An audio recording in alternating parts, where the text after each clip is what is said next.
How's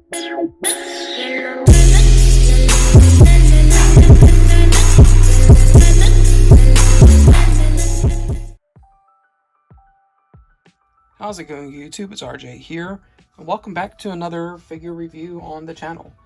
So normally I review official figures, but today I actually have something a little special. We have a garage kit of Marin Kitagawa. So I would like to explain, normally garage kits are unofficial figures. So it's not something, I guess, they probably haven't gotten like the trademarks and they're not technically allowed to use the figure. But this right here is something I just couldn't pass up on. Now this is, like I said, unofficial, but it isn't like a bootleg. Bootlegs are reproductions of official figures.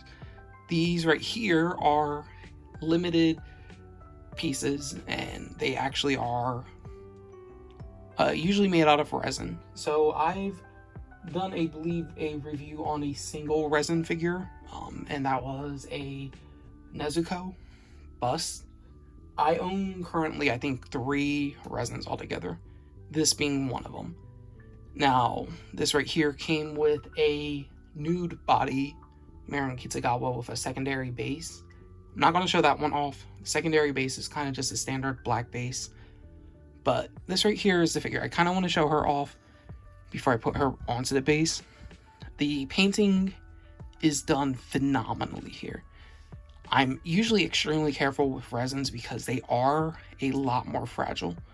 So here we have the toes. Everything's painted there. If you saw a recent video that I uploaded, I went over the fact that toenails weren't painted on the figure, or fingernails weren't painted. But this right here is really, really well done. I'm not exactly sure the number that I have. I think this was maybe like 500 pieces, maybe a bit more, because this was right when the series was starting. But I'm really, really happy with this. Now, I did have an issue with the base, and I did contact the company that I ordered it from, because she wobbles on here. She's not supposed to be doing all of this. And I was like, hey, my figure wobbles. It's not supposed to be doing that. Is there any way to fix that? Can you send me like a secondary, I don't know, like a secondary base or a secondary figure? And they kind of just said, nah, figure it out yourself. Go to like Hobby Lobby and buy some tape. So yeah, that was not the response I was hoping for, but oh well. I will be fixing that maybe in the future. Like I said, just as of right now, I am extremely careful with her. Now, with this figure, it did come with a very exclusive little... this isn't a pin. I don't even know what you would call this. Oh, yeah, it does have my numbering on here. 156 out of 198. So there were not a lot of these made. It's ABsinthe.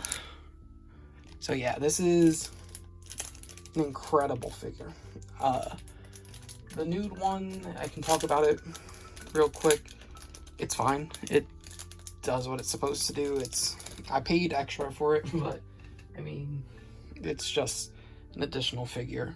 I like when they give additional bases and figures, so I try to get like the highest quality version. But there you go. That's the little exclusive that you get with it. I don't know where to put it normally, so it's actually been inside the plastic ever since I got it. But the cool thing about this figure, and this is what I wanted to show off the most. So I've shown off a couple resins to friends like Franklin before, where they have like a part where you can actually plug it in and have light up effects. So we're going to try that real quick. Let's see how well this does. Now, I don't normally have it plugged in when I have my figure like on display, and that's simply because I just don't. The cords, I think they're just too oh gosh, am I trapped? Let's see, can I unplug that? I don't know if my extension cord's long enough. The cords are not long enough for what I need them to be. So let's try plugging this in real quick. Is this dangerous? Probably a little bit. So you plug it in, and then on the back, there's a little button. Now this says love, and I really, really dig this. It adds a lot to my collection, personally. So if I did have this plugged in, this would be like a centerpiece kind of item. The only thing is I don't have like outlets and cord space like a lot of people who do collect figures do have. So this is something I need to work out in the future. But like I said, I typically just don't have her plugged in. But nonetheless, I think the base is still fine. And the painting on the hair is literally amazing. I absolutely love this figure. The only problem that I said I had was that it just does not plug in, well, she doesn't fit into her base particularly well. So just even moving the figure, I took her out of the base first, then moved the base over here, showed her off so that way you could actually see the detail on her. But this is such a gorgeous figure, and I'm really, really happy to have her. So yeah, that's all I have for this video, guys. If you guys enjoyed, please hit that thumbs up button down below, and I will see you guys next time with another figure review. So until then, YouTube, goodbye.